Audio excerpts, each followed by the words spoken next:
Donc, Monsieur Perrin, Daphna Mouchenik et Magali Assor. Donc, nous continuons. Jérôme Perrin, vous êtes directeur du développement et de la qualité à l'ADMR et membre du conseil d'administration de l'UNIOPS. Daphna Mouchenik, vous êtes présidente du CINERPA, CINERPA Domicile, qui regroupe donc tous les types, je ne vais pas tous les citer, mais tous les types de services à domicile. Vous êtes directrice de Logivitae et auteur de 2 ouvrages sur ce champ-là.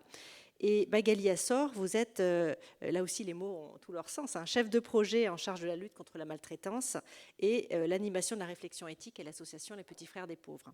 Donc je vous pose les 2 mêmes questions. Votre réaction spontanée vis-à-vis de la charte et comment vous imaginez animer de façon concrète toute la réflexion autour de cet outil à domicile pour le coup. Allez-y. Je pense que ça marche. Déjà, merci beaucoup pour cette invitation, Madame la Ministre, Monsieur Xil, pour nous donner l'occasion de nous exprimer, de représenter le domicile. Alors, ma réaction spontanée, elle va s'articuler autour de remerciements, en fait. Vous remercier parce qu'on retrouve vraiment le socle de valeurs qui font les valeurs associatives, justement tout ce qui est le respect, l'honnêteté, la protection, l'humanité. Et ça, c'est vraiment extrêmement important pour nous de pouvoir nous y reconnaître directement. Le deuxième remerciement, c'est la base que vous avez pris comme point de départ de cette charte. C'est-à-dire qu'il ne doit pas y avoir une éthique spécifique aux personnes âgées. Ce sont vraiment des citoyens qui ont les mêmes droits que les membres de la société. Et je crois que c'est vraiment la base sur laquelle on doit s'appuyer et nous y adhérons complètement. Et enfin, le troisième remerciement, c'est sur la manière dont vous avez construit cette charte. C'est une charte qui a été construite avec les acteurs du grand âge. Et ça, c'est extrêmement important. Ce n'est pas une charte qui va s'appuyer exclusivement sur des réflexions, sur des bases, sur des références philosophiques ou historiques, mais c'est une charte pour nous pragmatique. Une charte pragmatique et donc une charte utile et donc forcément vivante. Et on en parlait tout à l'heure, ce n'est pas une charte qui doit finir affichée dans une salle de pause d'une association, mais c'est une charte qui doit vraiment vivre, et c'est avec tous ces éléments-là, je pense qu'on va être en capacité de la faire vivre. Alors justement, comment animer la réflexion éthique à partir de cette charte? Je crois que c'est tout l'enjeu qui nous attend aujourd'hui, nous tous, dès maintenant. Et comme je le disais, c'est vraiment d'imaginer une charte qui doit vivre, un outil vivant. C'est d'autant plus prégnant pendant cette crise sanitaire. Pourquoi?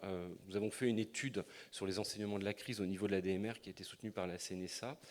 Et il en ressort plein de choses, mais il en ressort particulièrement que les professionnels ont été face à un dilemme éthique à plusieurs reprises. Le dilemme éthique, c'est le questionnement éthique que se pose un professionnel lorsque, dans une situation, différentes valeurs vont entrer en conflit et que les règles habituelles ne lui permettent pas de définir la conduite à appliquer. Je vais prendre des exemples un peu plus concrets. Les gestes barrières, par exemple, évidemment qu'ils sont utiles. Les EPI, évidemment qu'ils sont utiles, mais ils ont parfois créé un dilemme éthique dans l'accompagnement habituel qu'on pouvait avoir avec les personnes âgées.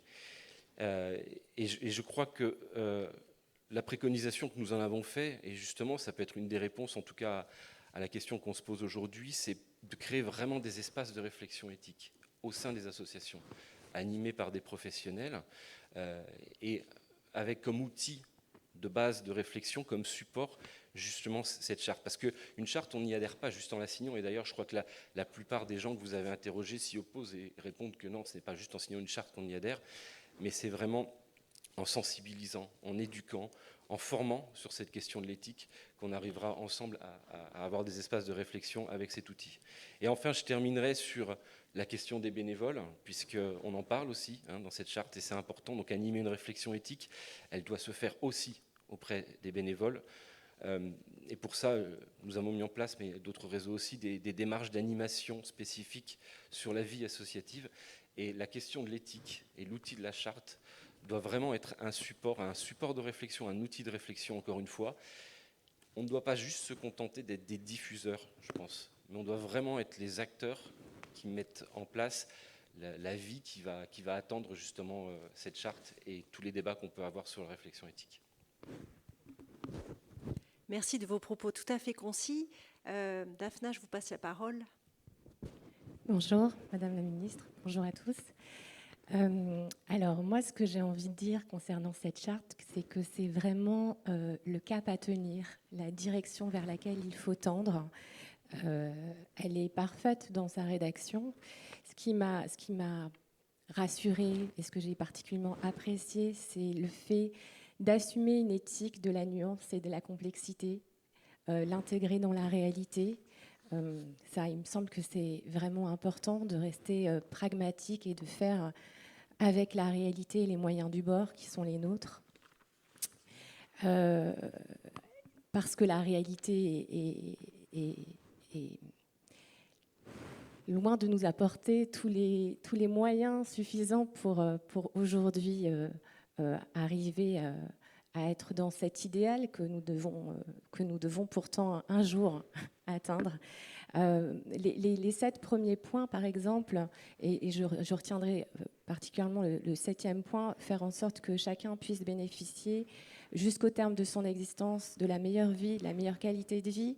Je mesure la chance que nous avons d'être en France, d'avoir des politiques sociales qui permettent le soutien à domicile de tous et quel que soit leur revenu. Néanmoins, aujourd'hui, on le sait, à domicile, nous intervenons parfois 1 heure, parfois 2 heures auprès de quelqu'un qui en aurait besoin de 6 ou de 7. Et c'est dans ce cadre-là, en fait, qu'il faut arriver aujourd'hui à faire au mieux avec le temps qui nous est imparti. On sait que du coup, quand la personne va être seule et qu'elle va pouvoir se mouvoir et qu'elle aura personne à qui parler en termes de qualité de vie, mais au moins mettre à profit ce qui est déjà déployé pour faire au mieux avec les moyens qui sont les nôtres. Par ailleurs, j'ai été effectivement très sensible aux points 9 et 10 qui s'adressent tout particulièrement aux professionnels, qui soulignent l'importance de prendre soin de celles et ceux, et surtout de celles, en réalité, qui prennent soin. Et à domicile, je crois qu'on peut dire à quel point les salariés, les auxiliaires de vie sont les victimes collatérales de nos bonnes intentions. C'est-à-dire que, et ça, Myriam El Khomri le souligne parfaitement bien dans son rapport, et je sais, Madame la Ministre, combien il vous tient à cœur d'apporter une réponse à cette situation très, très, très compliquée. C'est-à-dire qu'on a affaire à essentiellement des femmes qui subissent un temps de travail partiel, non voulu, avec des temps de travail morcelés, avec un salaire moyen de 800 900 euros. Donc comment permettre à ces professionnels de prendre soin, de faire au mieux, de s'épanouir dans leur travail, quand elles-mêmes sont dans des situations sociales extrêmement compliquées. De la même manière que dans le point 10, on insiste sur l'importance de la transmission, de la coordination, de l'échange. Aujourd'hui, au regard des moyens qui sont les nôtres, on n'a pas véritablement de temps d'échange, de se poser. Voilà. Donc, je sais combien vous portez avec force une réforme sur le secteur du domicile. Je crois que nous parviendrons à nous aligner avec l'ensemble de ces points, en tout cas à domicile, quand elle verra le jour. Merci. Merci beaucoup. Daphna, Magali, à vous. Merci. Alors moi, en lisant la charte, ce que je me suis dit, c'est que rien n'est plus puissant qu'une idée dont le temps est venu, puisque j'ai lu avec beaucoup de contentement tout ce document où j'ai lu beaucoup de résonance avec les combats, les luttes des petits frères des pauvres depuis plus de 70 ans. Avec le travail que l'on fait, je vais citer notre président Alain Villez qui nous dit de créer des oasis de fraternité. C'est un dur labeur et c'est ce qu'on s'y emploie. Et là, de voir toutes ces idées reprises à ce niveau et avec une simplicité de rédaction, je voulais vous remercier, Fabrice, de nous avoir du coup beaucoup écoutés. J'étais heureuse de lire dans le texte les emprunts lexicaux aussi, la valeur unique et irremplaçable de chaque personne. C'est vraiment notre boussole chez les Petits Frères des Pauvres. Comment améliorer et adoucir le dernier temps de la vie ? Finalement, on n'a pas besoin de faire des années de philosophie pour essayer de mettre ça en pratique.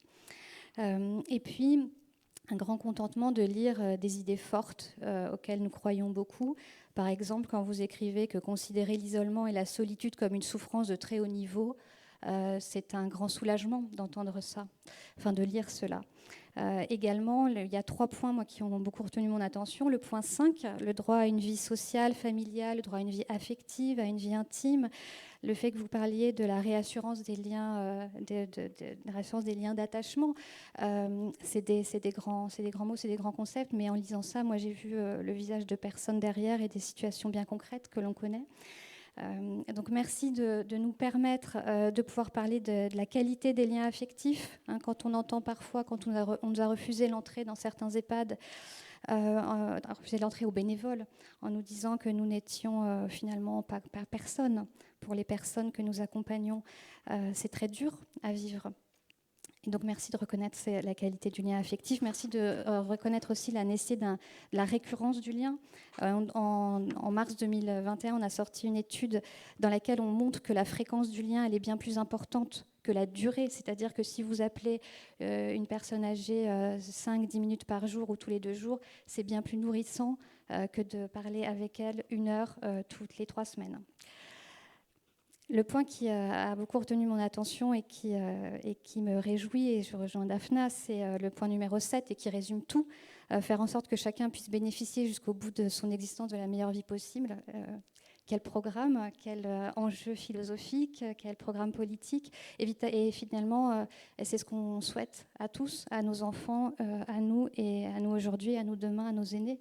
Donc de l'avoir mis comme cela, eh bien, ça donne envie de vieillir et je trouve que c'est rassurant. Et aujourd'hui, je crois qu'on a besoin d'être réconciliés et d'être rassurés. Et puis, le point 9, alors merci encore 1000 fois, parce que prendre soin des professionnels, bien sûr, et des bénévoles, et merci de les avoir nommés ici. On aurait pu les mettre avec les proches, ça peut se discuter. Enfin, en tout cas, les considérer et soutenir leur engagement, c'est quand même fondamental parce que malheureusement, souvent, sur le terrain, ce que l'on rencontre, ce que j'entends, c'est que on n'est personne. On n'est pas prévenu du décès des personnes qu'on accompagne. On refuse de nous dire où auront lieu les obsèques. Et c'est une grande souffrance pour des personnes qui ont tissé des liens et à qui on renvoie simplement à un statut de bénévole, donc des citoyens engagés qui donnent leur temps sans compter par un élan d'affection. Et l'affection et la tendresse, c'est peut-être aujourd'hui ce qui a le plus d'importance pour nous tous. Et puis, la portée universelle de ce texte, elle est très importante. Vous la posez dans votre intention. Moi, je ne ferai pas de différence entre le domicile et les établissements. Il y a déjà plein de règles pour les établissements. On a déjà plein de textes. Donc ce que je retiens, c'est une invitation au dialogue, d'aller au-delà du droit, des droits. J'emprunte à Éric Fiat, le philosophe, sa formule, le droit à l'éthique, de ne pas se contenter du droit parce que ils sont bien fournis et bien écrits, mais d'aller au-delà dans un savoir-faire, un savoir-être, une certaine forme de chaleur humaine auquel je crois, auquel nous croyons au sein des Petits Frères des Pauvres. Et puis, comment animer tout ceci alors nous, on y travaille depuis des années avec nos bénévoles. Déjà, j'aime pas trop le mot outil pour cette charte. J'aime pas le mot boîte à outils. Je trouve que c'est pas à la hauteur du texte. Moi, je dirais plutôt que c'est une ressource parce qu'on a besoin de se ressourcer quand on ne sait plus où on en est. Et puis, que ce ne soit pas une massue qu'on assène sur la tête des gens, mais simplement qui puisse nous permettre de moins se sentir seul. Nous, c'est ce qu'on dit à nos bénévoles, de ne pas se sentir seul. Vous n'êtes jamais seul et il y aura toujours quelqu'un qui sera en capacité de vous écouter. Donc pour la faire vivre, moi, ce que je dirais, enfin, c'est comme ça que je vois les choses, c'est de ne pas essayer de développer une compétence éthique. Il y aura du temps pour ça, mais d'essayer de diffuser une culture du questionnement. Et cette culture du questionnement, finalement, c'est de ne pas attendre les grands dilemmes qui sont douloureux, qui sont compliqués, qui sont à s'arracher les cheveux et sur lesquels il n'y aura pas de solution finalement. Mais plutôt de doucement, mais avec pugnacité au quotidien, travailler à l'éthique des petites choses. Comment vous prenez votre journée et puis vous la passez au crible de ces 10 principes et puis vous voyez ce qu'il en ressort et est-ce que vous arrivez derrière ces principes à voir le visage des gens que vous accompagnez. Et ça déjà, je crois que ce sera une avancée. Et enfin, pour finir, je vais reprendre deux phrases de votre texte, mais qui me paraissent fondamentales en idée phare pour justement ne pas lâcher l'affaire, on va dire.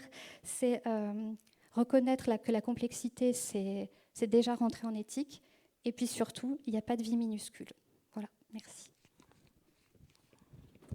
Merci beaucoup à tous les trois de vos propos extrêmement clairs. Alors j'ai retenu dans ce que disait Jérôme Perrin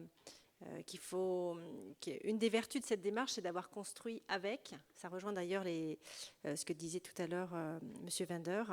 Il y a derrière cela, bien sûr, un enjeu de démocratie en santé, hein, de participation sous tous ces aspects. Vous avez insisté aussi, Monsieur Perrin, sur l'importance du pragmatisme, et vous l'avez dit aussi pour les autres dans d'autres mots.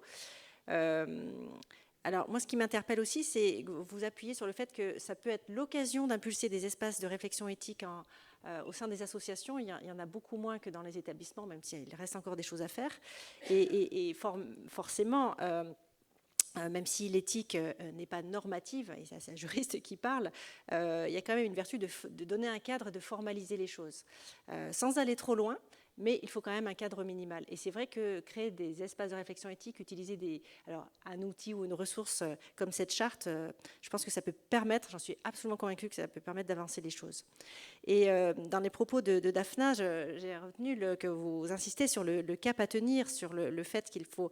c'est très intéressant, le point de vigilance sur le dilemme entre sur la vulnérabilité même des professionnels et comment ces professionnels qui sont en situation parfois très complexe, peuvent appliquer ce qui pourrait être perçu comme des bonnes intentions, là encore quelque chose d'incantatoire. Donc il y a un vrai défi d'appropriation là-dessus.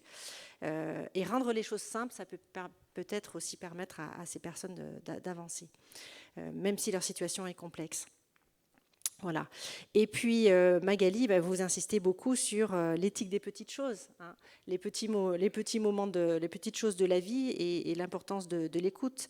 Donc c'est ce qu'on peut retenir de vos trois interventions, c'est le souci de finalement faire les choses de façon assez simple dans une traduction concrète. Pour transmettre et pour que l'ensemble de la population française soit sensibilisée. Merci beaucoup de vos trois interventions. Et donc, nous enchaînons